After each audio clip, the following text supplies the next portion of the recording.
si Rowena ay palaging nakangiti, walang problema. At pag nasa bahay,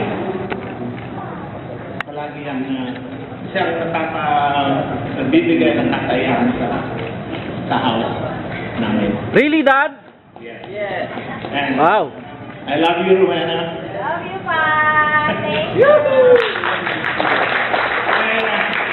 Thank you again for coming. Yun lang po ang sasabi ko. At bago ko ihinto ang pagsasalita nito, gusto kong batiin ang aking mahal sa buhay. Happy birthday! How about the birthday song? Birthday song, please. Happy birthday to you. Okay. Happy birthday to you. Happy birthday, happy birthday.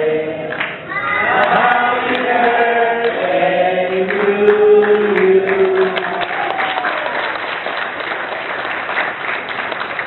And bago magsasalamatan ko ang grupo ko Alpha Phi Omega na nasa likod. Thank you.